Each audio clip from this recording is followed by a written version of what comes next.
सर्दी, क्रिसमस और नए साल की छुट्टियां चल रही हैं।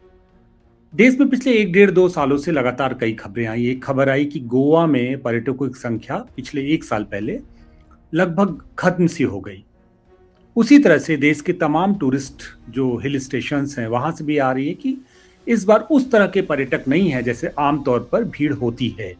लेकिन एक दूसरा पक्ष भी है कि देश के तमाम धार्मिक नगरियों से तमाम जो उस तरह के धर्म स्थान है वहां पे पर्यटक भर भर के पहुंचे, खासकर युवा। और कहा गया कि देश में धार्मिक पर्यटन के को लेकर रुझान बहुत बढ़ गया है। पर्यटन के इन्हीं तमाम जो अंतर विरोध और तमाम जो आज के पैटर्न है उन पे बात करने के लिए आज हमारे साथ नितिन भट्ट जी हैं। आपका बहुत बहुत स्वागत है नितिन भाई। थैंक यू रुपेश जी। रुपेश जी, जी आपने अभी एक बात कही, बड़ी अच्छी लगी सुन के, और उससे तुरंत दिमाग में एक चीज आई कि आपने कहा कि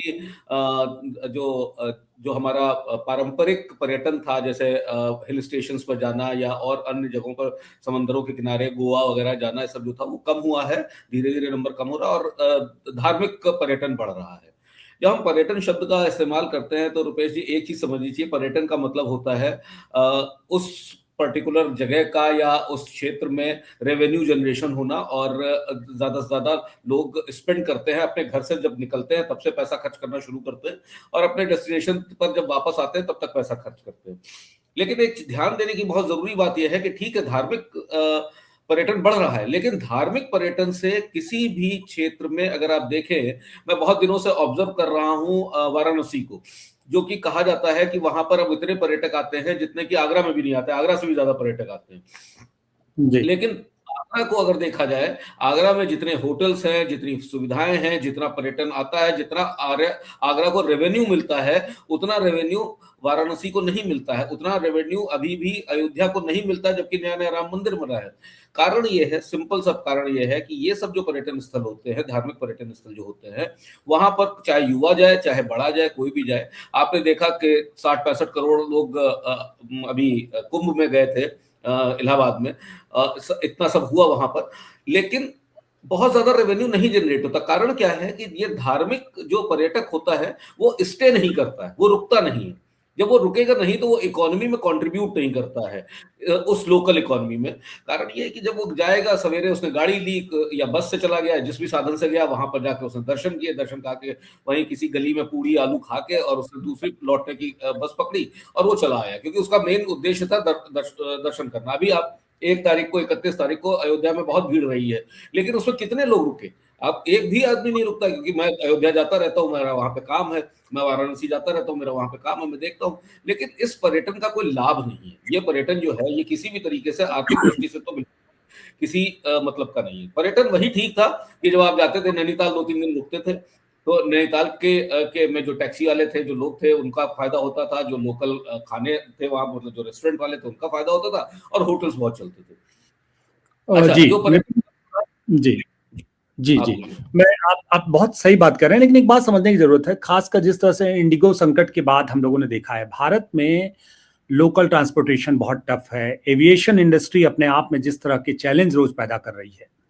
इसके अलावा आप ये भी समझिए कि मैंने कुछ दिन पहले मैक्लाडगंज और धर्मशाला के होटल्स के टैरिफ के बारे में किसी से बात चल रही थी। उन्होंने बताया कि सामान्य तौर पे जो एक रेंज है 2-3 किलोमीटर के रेंज में, वहां बजट होटल्स के नाम पे भी अब 3-4 हजार से नीचे के रूम नहीं मिलते। सवाल ये है कि थाईलैंड, कंबोडिया, वियतनाम और दुनिया के तमाम दूसरे देशों में शायद और ज्यादा वो अफोर्डेबल है चीजों को लेके। तो एक तो बहुत आप प्रीमियम क्लास की बात कर रहे हैं, एक उस क्लास की बात कर रहे हैं जो जहां सब कुछ बहुत प्रीमियम है। लेकिन जाहिर सी बात है, जो बल्क इंडस्ट्री है, जो मिडिल क्लास जिस तरह के पर्यटन की उम्मीद करता है या अपेक्षा करता है, उसमें क्या ऐसा नहीं लगता है कि भारतीय पर्यटन जो हिल स्टेशन या पारंपरिक पर्यटन क्षेत्र में जो बने हुए तमाम सुविधाएं हैं, वो थोड़ा अफोर्ड से भी थोड़ा ऊंचाई पे है, थोड़ा ऊंचा है वो? देखिए, भारत में हर क्षेत्र में एक जरूरत बहुत हमेशा से रही है, और जब तक उस चीज को नहीं लाया गया है, तब तक वो, उसके बाद वो इंडस्ट्री खत्म हो जाती है। जैसे रेगुलेटर का लाना, पर्यटन को अगर बढ़ाना है तो यहाँ एक रेगुलेटर होना चाहिए। एक रेगुलेटर, अभी आपने इंडिगो की क्राइसिस की बात की, रेगुलेटर तो वो जरूर आया, लेकिन रेगुलेटर यही भूल गया कि मोनोपोलिस्टिक अप्रोच नहीं होनी चाहिए, एक ही एयरलाइन को बढ़ावा नहीं देना चाहिए, और उस रेगुलेटर की वजह से ही, डीजीसीए की वजह से ही ये हालत हुई हम लोगों की। उसी तरीके से एक रेगुलेटर ये होना चाहिए, क्योंकि बहुत बड़ा, देखिए सबसे बड़ा जो मार्केट है पर्यटन का, जो इंटरनल पर्यटन, डोमेस्टिक मतलब वो है, वो हमारा मिडिल क्लास है। और मिडिल क्लास का बजट जो होता है वो एक साल में 1.5 से 2 से 2.5 से 3 लाख तक के डिपेंड करता है कि lower middle class, upper middle class कितना है, वो 3 लाख तक का खर्चा कर देता है अपने फैमिली के साथ। 3 लाख रुपए में रुपेश जी आज आप बाली होके आ सकते हैं अपनी फैमिली के साथ, और बड़े आराम से आप 5 दिन वहां पे अच्छे होटल में रुक सकते हैं, बहुत साफ सुथरा है वहां, कहीं गंदगी नहीं मिलेगी आपको, कहीं लोकल लोग आपको आपके के साथ छीना झपटी या उस तरह की हरकतें नहीं करेंगे जैसे इंडिया में करते हैं। तो ये सब एक बहुत ग्रैंड अप्रोच लेके चलना पड़ेगा। शहरों को, जो पर्यटन वाले शहर है, उनको एक यूनिट बनाना पड़ेगा, एक इंडस्ट्रियल यूनिट बनाना पड़ेगा।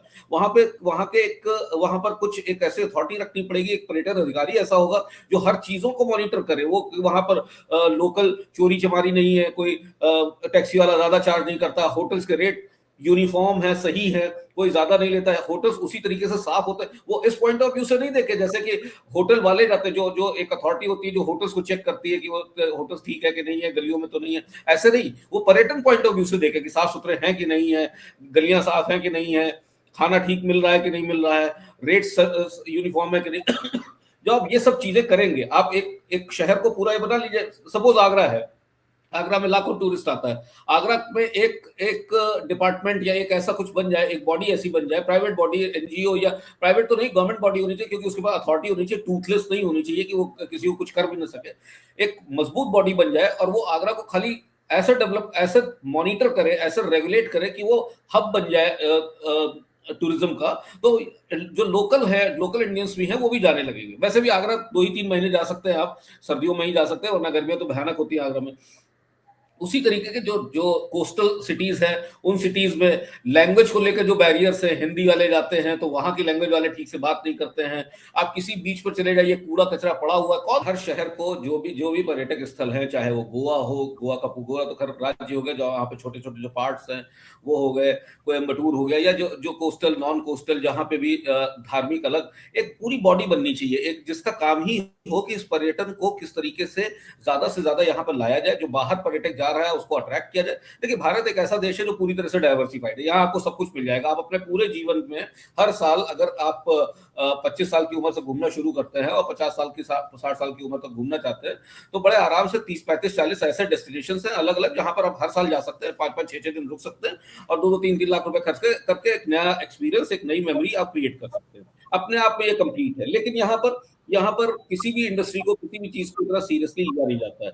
यहाँ पर हर चीज को वो एक नेचुरल गिफ्ट है कि अगर बाबा का मंदिर है काशी विश्वनाथ में, तो उनकी वजह से आ रहा है पर्यटन, तो ठीक है। ये नहीं कि उसमें और पर्यटन कैसे लाया जाए और उसको सस्टेन कैसे किया जाए, कैसे लोग रुके, ऐसे एमिनिटीज क्यों नहीं बनाई जाए, ऐसे साधन क्यों ना बनाए जाए जहां पर कम से कम 1 रात या 2 रात रुक के आदमी थोड़ा और चीजों को देखे, एक्सप्लोर करे, और इकोनॉमी में पैसा है, लोकल इकोनॉमी। अयोध्या में ऐसा क्यों नहीं किया जा रहा? ठीक है, उसी तरीके से मतलब और भी जगहों पर, सब जगह, अच्छा जहां पर रुकने का सिस्टम था जैसे कि नैनीताल, मसूरी, इन सब जगहों पर, यहाँ पर एक तो रेट्स बहुत खराब हो गए हैं, सड़कों पर इतना ट्रैफिक आ गया है, कोई रेगुलेशन नहीं है कि आप बहुत पहले ट्रैफिक रोक दीजिए, उसके बाद पैदल लोग घूमे, उस छोटी से टाउन का आनंद लें। कचरा बहुत हो गया है पहाड़ों पर भी और समंदरों के किनारे। तो अच्छा, यही इसी पब्लिक ने किया है, यही पर्यटक जो अब नहीं जाते हैं, ये वही पहले कचरा फेंक के आए, अब वहां नहीं जाते हैं, लेकिन अब ये बाहर जाते हैं, विदेश जाते हैं और वहां डिसिप्लिन में रहते हैं, वहां मर्यादा में रहते हैं, वहां अनुशासित रहते हैं। कमी यही है कि अंग्रेजों के समय से हमको जो ग्रो किया गया वो इस तरीके से हमारा जेनेटिक हो चुका है कि हमको जब तक डंडा नहीं मारा जाएगा तब तक हम अनुशासित नहीं रहेंगे। तो हमको डंडा मारने के लिए, इस पर्टिकुलर चीज के लिए, पर्यटन के लिए एक पूरी बॉडी होनी चाहिए। पर्यटन विभाग काम नहीं कर पाएगा, पर्यटन विभाग का काम बिल्कुल डिफरेंट है। इसके लिए एक ऐसी बॉडी होनी चाहिए जो कि सीरियसली एक पॉइंट पर खाने से लेकर हर चीज को, हाइजीन से लेकर, कि ज्यादा से ज्यादा कमर्शलाइजेशन हो इस इंडस्ट्री का, ज्यादा लोग आए। मुझे आपकी बात से एक बात यह समझ में आ रही है, जैसे कुछ सालों पहले तक भूटान में बहुत भीड़ होती थी, खासकर वेस्ट बंगाल और नॉर्थ ईस्ट के ढेर सारे पर्यटक, बिहार से भी, वो थोक में पहुंच जाते थे क्योंकि बहुत सस्ता था भूटान। और बहुत कुछ पैसे 1,000 रुपए खर्च करके आप भूटान घूम के चले आते थे। भूटान ने एक दूसरा मॉडल चुना। उन्होंने क्या किया, क्योंकि वीजा फ्री देश था भारत के लिए, भारत का बहुत मित्रवत और पड़ोसी देश है, तो वीजा की फीस लगनी नहीं थी, आप सिर्फ बॉर्डर पार करते थे और बहुत कम पैसे में चले आते थे। भूटान ने प्रति व्यक्ति के हिसाब से एसटीटी लगा दिया, एक सस्टेनेबल टैक्स लगा दिया, और उसके अलावा जो है उन्होंने एक गाइड लेना अनिवार्य कर दिया। आपके लिए होटल कम मिनिमम 3 स्टार होटल आपके लिए कर दिया, और इसके अलावा गाइड के अलावा आपके पास अपने खुद की व्हीकल भी होना चाहिए ट्रांसपोर्टेशन के लिए। आज भूटान का हाल ये है कि सारी भीड़ खत्म हो गई, बहुत प्रीमियम क्लास ही लोग पहुंचते हैं भूटान यूरोप से भी महंगा हो गया है एक तरह से। एक आदमी अगर पर डे जाए तो मिनिमम 12-15 हज़ार रुपया एक सिंगल व्यक्ति जो बहुत इकोनॉमिक बजट में घूमता है, बहुत बजट ट्रेवलर है, वो भूटान घूम पाता है। तो मैं आपसे समझना चाहता हूं कि 2 मॉडल हैं। उससे एक और फायदा है, उनका अपना जो इकोसिस्टम है वो भी संरक्षित है, उसको भी डिस्टर्ब नहीं हो रहा है। ज्यादा भीड़ जाती है, ज्यादा डिस्टर्ब करती है। आपके हिसाब से कुछ समय पहले तक कहा जाता था, अच्छा एक ये भी है कि जैसे जैसे साधनों का विकास हो रहा है, जैसे जैसे बड़े बड़े हाईवेज बन रहे हैं, रोड्स बन रहा है, 4 धाम यात्रा हो कहीं भी हो, वहां भीड़ बढ़ रही है और पूरा के पूरा इकोसिस्टम तबाह हो रहा है। आपको इस देश के तमाम छोटे छोटे और निर्जन जगहों पे, जहां से आज से 2 दशक पहले कोई जाता हुआ नहीं दिखता था, वहां तमाम यूट्यूबर्स और दूसरे लोग घूमते हुए नजर आ जाते हैं, और गंदगी भी स्वाभाविक से नजर आ जाती है। मैं आपसे समझना चाहता हूं कि ये दोनों मॉडल हैं हमारे सामने। एक तो ये कि बल्क हम क्रिएट करें, और दूसरा एक प्रीमियम मार्केट क्रिएट करें। आपके हिसाब से इन दोनों में से बेहतर रास्ता कौन सा है? रुपेश जी, एक चीज ध्यान दीजिए कि आप जानते हैं कि हमारा जनसंख्या बाहुल्य क्षेत्र है, हमारे यहाँ बहुत पब्लिक है, और पब्लिक को रेगुलेट करने का तरीका यही होता है कि कर लगाया जाए उसके ऊपर, तभी वो रेगुलेट हो सकती है। एक समय था केदारनाथ जाने के लिए लोगों की बड़ी दिक्कत होती, जाते ही नहीं थे क्योंकि बहुत टफ रास्ता था। आज की डेट में मैं जिससे बात करता हूँ वो बता रहा केदारनाथ जाना है।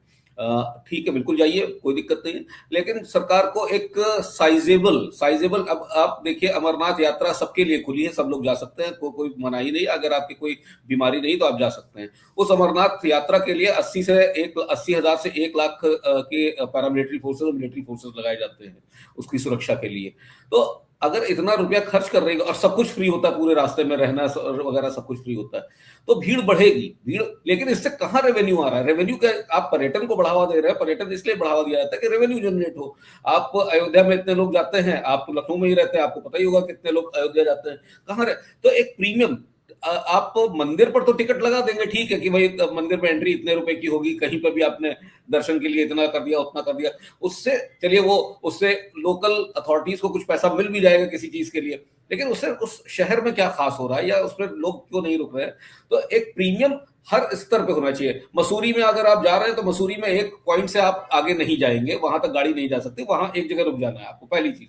दूसरी चीज, हर जगह का जो टिकट होना चाहिए, जैसे आप फॉरेन में जाते हैं हर जगह का टिकट होता है, वो भी काफी महंगा होता है। ऐसा नहीं होना चाहिए कि किसी भी कोई भी आदमी घूमता हुआ टहलता हुआ हर जगह घूम रहा है। इसी तरीके से ही आप रेगुलेट कर पाएंगे। हाँ, लोग, पब्लिक गाली देगी, जरूर देगी कि पहले तो हम जाते तो फ्री था, अब नहीं है, तो क्या किया जाए? अब हर लगता है नृपेंद्र चारवाक जी से हमारा संपर्क टूट गया है। इस पूरी बातचीत का लब्बुल हुआ अब ये है कि पर्यटन को लेकर सरकार को थोड़ा सीरियस होने की जरूरत है। चाहे वो रेगुलेशन का मामला हो, चाहे थोड़ा सा दीर्घकालिक नीतियां बनाने का मामला हो, इस पूरे मामले को मुझे लगता है इसी तरह से देखने की जरूरत है। और जाहिर सी बात है, तभी हम पर्यटन के लेवल पे एक बेहतर स्थिति में चीजों को कर सकते हैं। नितिन भाई आ गए जो बात कर रहे थे, हम लोगों पूरी बात को अब समेट। अच्छा, आप उज्जैन जाइए, आप वहां देखिए, आप मतलब कहीं भी आप किसी भी मैं दोनों ही पर्यटनों को बहुत ध्यान से ऑब्जर्व करता हूं, देखता हूं। मेरा एक वो रहता है कि किस तरीके से लोग इतना ट्रैवल करता हूं, और ज्यादातर मैं पब्लिक कन्वेंस से ही ट्रैवल करता हूं, जिससे लोगों की बातचीत भी सुनाई पड़े, लोगों का ये पता चले कि क्या क्या कर। तो जब आप ट्रेन में जा रहे होते हैं, सेकेंड एसी में बैठे, और आप देख रहे हैं कि ट्रेन के खाने की क्वालिटी आपको मालूम ही है, लोग अपने घरों से खाना पैक करा के लाते हैं, उसको खाते हैं, और उनका यही, जब छोटी जगहों की यात्रा कर रहा होता हूं तो देखता हूं उनका ये रहता है कि अभी सवेरे पहुंचेंगे, एक छोटी सी कोई लॉज वगैरह ले लेंगे, नहा धो लेंगे, और उसका नहा धो के दर्शन करके और शाम को कुछ खा पी के फिर बैठ जाएंगे ट्रेन में और वहीं लोकल कुछ खाने के लिए ले लेंगे रात के लिए और चले आएंगे। एक सेकंड एसी में चलने वाला परिवार जिसके जो कि एक टिकट का पैसा 1200-1300 रुपए खर्च कर रहा है, मतलब और या थोड़ा और ज्यादा ही, मतलब 6-7-8 हजार रुपए में वो एक तरफ की जर्नी कर रहा है, दूसरी तरफ दोनों मिला के 15-20 हजार रुपए उसका उस लोकल जगह पर जाने का जो बजट है, जहां जिस डेस्टिनेशन पे वो जा रहा है वहां 1000-2000-3000 रुपए ही खर्च करने जा रहा है, उससे ज्यादा नहीं खर्च करने जा रहा है, वो यात्रा पर ज्यादा खर्च करे दे रहा है। तो ये एक विडंबना है, ये एक बहुत अजीब सी बात है कि हम कहीं भी घूमने जाते हैं तो टैक्सी वाला ज्यादा ले लेता है और ट्रेन का या प्लेन का टिकट इतना हो जाता है कि हमको हमारा रुकने का जो एक सिस्टम होता है जगहों को एक्सप्लोर करने का और लोगों को बताने का कि हम यहाँ गए थे वहां गए थे, वो खत्म हो जाता है।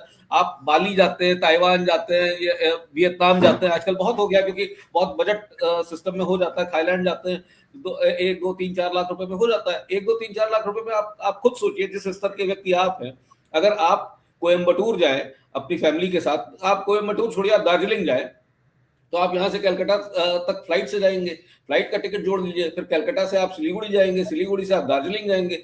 इस समय इनोवा का रेट या जो भी है आप जानते हैं 12-13 रुपए पर किलोमीटर, और पहाड़ में तो और ज्यादा होता है। फिर रुकने का आपका तो सारा का सारा बजट मिला के अगर आप परिवार के साथ, अगर एक छोटी न्यूक्लियर फैमिली है, मियाँ बीवी 2 बच्चे अगर हैं, तो करीब 3 लाख रुपए का के आसपास का एक 5 दिन का टूर बनता है। तो 3 लाख रुपए अगर मुझे खर्च करने तो मैं विदेश का ठप्पा क्यों नहीं लगवा लूं अपने पासपोर्ट पे। नहीं, मैं आपको एक और बताऊं, थोड़ा आप एग्जिजरेट कर रहे हैं। मुझे लगता है कि अगर एक कपल है या 2 लोग हैं, बहुत आराम से 60-65-70 हजार रुपए में साउथ ईस्ट एशिया के किसी भी देश में 3-4 दिन घूम के चले आएंगे। ये हाल है मैं तो आपको जिसमें फ्लाइट, लग्जरी बता रहा हूँ, मैं आपको लग्जरी बता रहा हूँ जिसमें लग्जरी होगा सर, ये भी लग्जरी होगा। थाईलैंड में 1500, 1000, 1200 रुपए में लग्जरी होटल ही मिलता है। मतलब हाँ हमारे हाँ यहाँ का बजट होटल है, का जो प्राइस है उतने में वहां लग्जरी मिलता है। बिल्कुल बिल्कुल मतलब बिल्कुल। मैं मुझे याद है कि मैं अपनी तमाम यात्राओं में, खासकर मैं छिंदवाड़ा और तमाम दूसरे शहरों में, मैंने होटल के टैरिफ पे जिस तरह का पेमेंट, जिस तरह का रूम लिया, उसमें मुझे फील हुआ कि इतने पैसे में तो आपको 5 स्टार और 3 स्टार मिल जाएंगे। 5-5 हाँ हजार रुपया एक नॉर्मल रूम का मिल रहा है भाई, 4 हजार रुपया। तो होता है। स्थितियां बहुत मतलब ये स्थिति है कि आज के डेट में आपको अगर टैक्सी हायर करना हो हल्द्वानी से लेके अल्मोड़ा तक जाने के लिए, तो 3,000 रुपया, 3,500 रुपया आपसे चले जाते हैं। बिल्कुल बिल्कुल बिल्कुल बिल्कुल। अगर आप सपोज अल्मोड़ा पहुंच गए और आपको मन है कि आप जागेश्वर और ये क्या कहते हैं, वो बगल में कौसानी और बाकी जगहों को घूम के आए, तो एक दिन मिनिमम 4-4,500 500 रुपए से कम टैक्सी के आपको देने होंगे। टैक्सी अब देखिए, अब उत्तराखंड का तो मुझे मालूम है 5,500 रुपए पर डे के हिसाब से टैक्सी मिलती है। एक दिन की टैक्सी 5,500 रुपए मिनिमम है, और नाइट स्टे का ड्राइवर को और देना है, और उसको खाने का भी देना है, सब कुछ देना है, तो मिला मिलू के वो आपके 6-6,500 रुपए पहुंच जाता है। तो आप पहले से तैयार होकर जाइए कि अगर आप 5 दिन के लिए जा रहे हैं तो 30-35 हजार रुपए की तो खाली टैक्सी हो गई। फिर उसके बाद आप एक होटल देख लीजिए कितने का होगा। अगर आप 4 लोगों के लिए जा रहे हैं, मतलब वही एक कपल और एक मतलब बच्चे 2 हैं, अगर जा रहे हैं तो आप 5,000 से कम का आपको दो रूम या एक रूम भी बड़ा या कुछ भी आपको नहीं मिलेगा, तो 30,000 रुपए वो हो गए। खाना उत्तराखंड में आप जानते हैं कितना महंगा हो चुका है, आप वेजिटेरियन खाना भी खाएंगे तो भी बहुत महंगा वहां पर। तो आप 60-70 हजार 80,000 रुपए के आसपास तो ऐसे ही पहुंच गए। ये भी मैं बहुत, अभी आप उत्तराखंड पहुंचेंगे कैसे, वो भी ट्रेन से, सेकंड एसी से, थर्ड एसी से पहुंचेंगे, वो अलग जोड़ना है। तो सारी चीजें, मैं उत्तराखंड जो कि लखनऊ से नियरेस्ट माना जाता है कि कभी भी आदमी जा सकता है, तो नहीं, आप देखिए दुबई उबई तो आप लोग जो है आईफोन लेने चले जाते हैं। हाँ बिल्कुल, क्योंकि जितना में आईफोन खरीदने को मिलता है, अभी अलग बात है कि उसके अपने कस्टम्स के नॉर्म्स है, वो अलग बात है, लेकिन मैं उसके एक मजाक चलता है कि जो अतिरिक्त पैसा आपको सस्ता वहां मिलता है उतने में आपके फ्लाइट के टिकट हो जाएंगे आने जाने के, और रुकना उकना हो जाएगा। तो आप ओवरऑल मेक माई ट्रिप खोल लीजिए, मेक माई ट्रिप पर आप जाके देख लीजिए कि आपको बाली, दुबई या कहीं का एक ट्रिप बना लीजिए सब 4-5 लोगों का। वो बंदा आपको कॉल करके कहे, उस पर जो भी रेट्स दिखाए, उसके बाद उस रेट्स के 25% डिस्काउंट देते हैं, आपको कॉल करके बताते हैं कि आपको आपका टिकट हम कंफर्म कर दे रहे हैं। आप मसूरी के लिए आपको ऐसी कॉल नहीं आएगी, आपको नैनीताल के लिए नहीं आएगी, आपको कोडे कनाल के लिए नहीं आएगी, आपको ऊटी के लिए नहीं आएगी।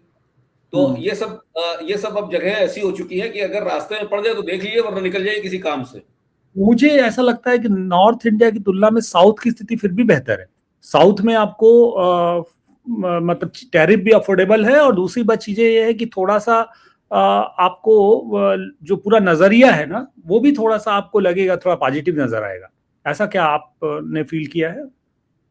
उतना कमर्शलाइजेशन नहीं। देखिए, नॉर्थ की आबादी आप समझते हैं, हिंदी बेल्ट की आबादी सबसे ज्यादा है। ये एक हम्म, फ्लक्स की तरह कहीं भी जाते हैं, तो इनको जो जगह पास पड़ती है वो यही है, हिमाचल और उत्तराखंड। तो ये फ्लक्स की तरह जाते हैं, इस पूरे एरिया में भर जाते हैं। हर बार आपने अगर देखा हो तो अप्रैल में, जून में बाढ़ों में और तरह तरह की आपदाओं में हजारों पर्यटक मरते हैं, हर साल मरते हैं, लेकिन फिर भी हम्म, वो जत्थे जाते ही रहते हैं। साउथ में ऐसा नहीं है। साउथ एक्चुअली पहली बात तो दूर पड़ जाता है, लैंग्वेज हम्म, बैरियर है। दूसरी चीज, पूरे साउथ का मौसम वैसा नहीं होता जैसे उस ऊंची जगह का होता है। जैसे ऊटी का होगा, लेकिन कोडाईकनाल का मौसम अच्छा होगा, लेकिन आप जो जो जर्नी करके जाएंगे वो काफी गर्म क्षेत्र होगा।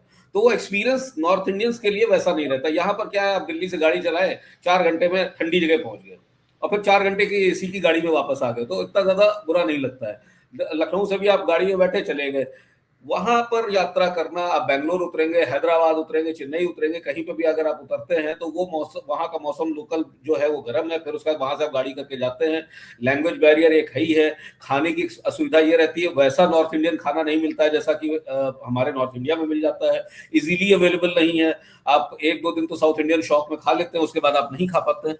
तो ये सब प्रैक्टिकल प्रॉब्लम्स आती है। पैसे की बात मैं इसलिए कहूंगा कि पैसे का बहुत ज्यादा वो नहीं है, क्योंकि वहां का लोकल जो टूरिस्ट है वो काफी अवेयर है, वो इन सब चीजों पर थोड़ा सा ध्यान देता है और इन सब चीजों की ब्लॉगिंग वगैरह करता रहता है, तो लोग थोड़ा सा कंट्रोल्ड रहते हैं। यहाँ ऐसा कुछ है नहीं। यहाँ किसी ने कोई किसी को नैनीताल जाना, मसूरी जाना है, एक बार किसी ने पैसा ले लिया तो वो कहीं पर ये हाईलाइट भी नहीं होता कि मुझसे इतना पैसा ले लिया गया, जिससे कि उसको चेक किया जा सके या कुछ ऐसा सिस्टम बन सके। तो अगर हम्म, भारतवर्ष में पर्यटन बढ़ाना है, जो कि एक बहुत बड़ी इंडस्ट्री हो सकती है, मैं बता रहा हूँ गेम चेंजर हो सकती है, इससे बड़ा गेम चेंजर कुछ नहीं हो सकता। क्योंकि पता नहीं, सरकार मोदी जी इतने बड़े विजनरी हैं, वो पर्यटन को वैसे इतना बड़ा बड़ा सोचते हैं, लेकिन उनको दिमाग में ये क्यों नहीं आता कि इसको एक अलग से पर्यटन विभाग नहीं, एक अलग से ऐसा डिपार्टमेंट बनाए जो कि खाली पर्यटन को कमर्शलाइज एंगल से देखे और इसको हर क्षेत्र को, छोटे से छोटी गलियां, मतलब आप देखिए, मैं अभी एक फोटोग्राफर को फॉलो करता हूँ, बोरैक नाम है उसका। वो इटली के गांवों में जाता है, इधर उधर के गांवों में जाता है, फ्लोरेंस के गांव, मतलब वो गांवों में घूमता है और गांवों की फोटोज खींचता है, और वो काफी रुपए कमाता है, करोड़ों रुपए कमाता है गांव की फोटो खींच के। मैं वहां के गांवों को देख रहा था, वहां की गलियों को देख रहा हूँ जिसकी फोटो उसने खींची है, कि एक लैंप लगा और खाली गली में लाइट जा रही हो, इतना साफ सुथरा है कि वो खाली आप फोटो देख, आप घंटों देखेंगे उस फोटो को, कितनी खूबसूरत फोटो है। तो फोटो फोटो में अच्छा ही, सिर्फ अगर वहां पर भी नालियां बजा रही होती, तार टूटे पड़े हुए होते बिजली के, और टेलीफोन के खंभे टेढ़े होते पुराने वाले, और वैसे का वैसे माहौल होता, गोबर भी पड़ा होता गलियों में, तो आप उसकी क्या फोटो खींच पाते। तो ये सब चीजें देखनी पड़ेंगी। अब आपको, अब ये नहीं कहा जा सकता जैसा चलता था वैसा चलेगा। अब चेंज का समय आ चुका है भारत की तरफ। खाली क्या आईटी इंडस्ट्री भारत को दिखाएगी कि भाई यहाँ पे आईटी वाले हैं, या अभी ऑपरेशन सिंदूर होने की वजह से आपको थोड़ा सा दिखने लग गया कि आप डिफेंस में थोड़ा चमक रहे हैं?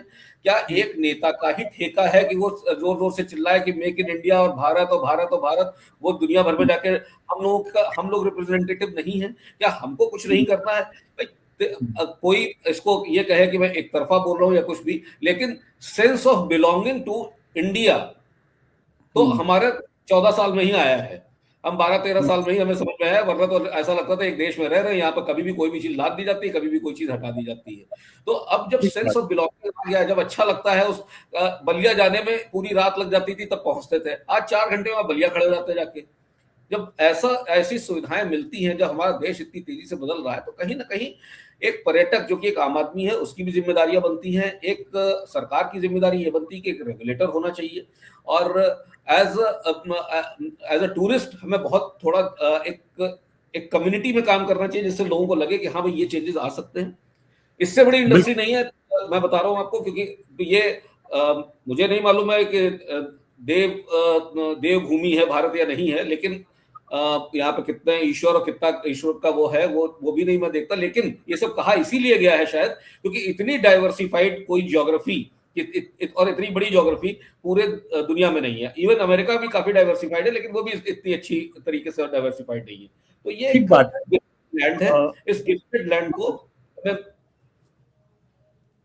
जी, मुझे लगता है कि ये बात सही है कि अगर थोड़ा सा एक स्पष्ट, सार्थक और बहुत ही मतलब एक अगर एक अच्छी नीति का निर्माण किया जाए, तो डेफिनेटली जो है वो बहुत से अंडररेटेड ऐसी जगह हैं जिनको आप विश्व पटल पे स्थापित कर सकते हैं। पूरी दुनिया के टूरिस्ट वहां पे आएंगे और हम जाहिर सी बात है पर्यटन के माध्यम से इस देश में एक बहुत बड़ा ग्रोथ इंजन बना पाएंगे इस देश को। नितिन भाई, आपने हमें ज्वाइन किया, आपका बहुत बहुत धन्यवाद।